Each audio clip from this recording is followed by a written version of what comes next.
بسم اللہ الرحمن الرحیم۔ میرا نام اورنگزیب مغل ہے۔ عید میلاد النبی صلی اللہ علیہ وسلم کے موضوع پر کچھ میری گزارشات ہیں، آپ سنیں گے۔ امید کرتا ہوں آپ کو بھی نفع دے اور پسند آئے تو اس کو شیئر کیجیے۔ حدیث مبارکہ ہے، تاجدار حرم صلی اللہ علیہ وسلم فرماتے ہیں لا یؤمن احدکم حتی اکون احب الیہ من والدہ وولدہ والناس اجمعین، کہ تم میں کوئی اس وقت تک صاحب ایمان نہیں جب تک کہ میری ذات اسے اس کے والد، اولاد، یہاں تک کہ تمام لوگوں سے زیادہ پیاری نہ ہو جائے۔ یہ حدیث میں نے کیوں پڑھی؟ یہ حدیث میں نے ان لوگوں کے لیے پڑھی ہے جنہیں بدقسمتی سے میلاد کی شرعی حیثیت پر سوال ہے۔ اب حضور کی محبت ایمان کی جان ہے۔ جو لوگ میلاد کو نہیں مانتے، ان کی جب شادی ہوتی ہے اور شادی کو پورا سال گزرتا ہے تو وہ شادی کی سالگرہ وہ بھی مناتے ہیں۔ پھر جب بیٹا پیدا ہوتا ہے تو عقیقہ تو سنت ہے، 7ویں دن عقیقہ کریں یا نہ کریں۔ بچہ جب 1 سال کا ہوتا ہے تو بچے کی سالگرہ منائی جاتی ہے۔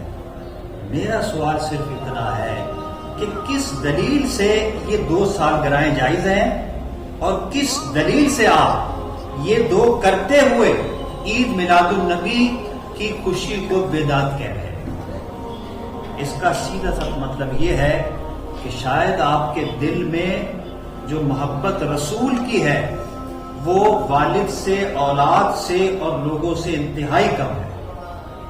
جب آپ اپنے چاہنے والوں کے لیے کیک کاٹتے ہیں اور پورا اہتمام کرتے ہیں، اس وقت آپ کو اس کی شرعی حیثیت کی ضرورت نہیں ہوتی۔ اور جہاں کسی حضور کے عاشق امتی نے 12 ربیع الاول پر کیک کاٹا تو فوراً سے ساری غیر ضروری گفتگو ابحاث کھل جاتی ہیں، کہاں سے ثابت ہے۔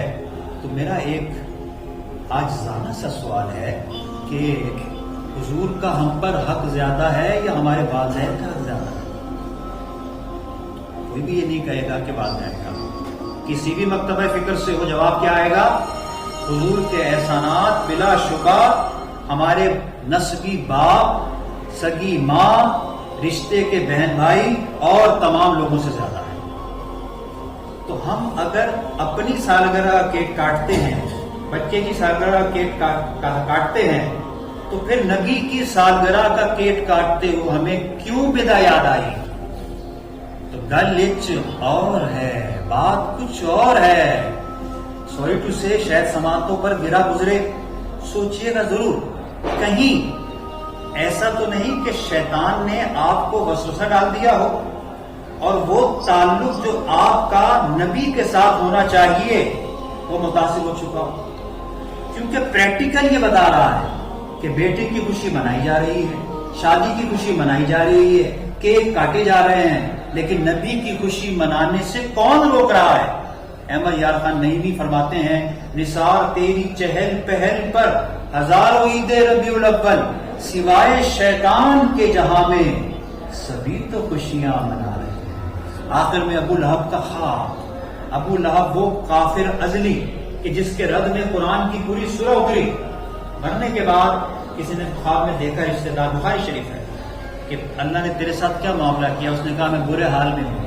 پھر اس نے سبابہ یعنی شہادت کی انگلی کی طرف اشارہ کر کے بتایا کہ میری کنیز سویبہ جب میرے بھتیجے محمد بن عبداللہ کی پیدائش کی خبر لے کر آئی تھی تو میں نے اپنے بھتیجے کی خوشی میں اس کنیز کو ہاتھ کے اشارے سے آزاد کر دیا تھا۔ تو اب جب پورے ہفتے میں پیر کا دن آتا ہے تو اس انگلی سے مجھے کچھ پانی مل جاتا ہے جس سے میرے عذاب میں کچھ تخفیف آ جاتی ہے۔ علماء حیران ہیں، علماء اس نقطے کو بیان کرنے سے کم حق و عاجز ہیں کہ کافر ازلی کو فائدہ پہنچے اور مومن صادق کو فائدہ نہ پہنچے، یہ کون سی شریعت ہے؟ حضور کا عاشق حضور کی محبت میں اور نبی کی خوشی میں کیک کاٹ رہا ہے، اسے تو فائدہ نہ پہنچے۔ اور ابو لہب پکا کافر، دشمن رسول، نبی کی نہیں اپنے بھتیجے کی خوشی بنا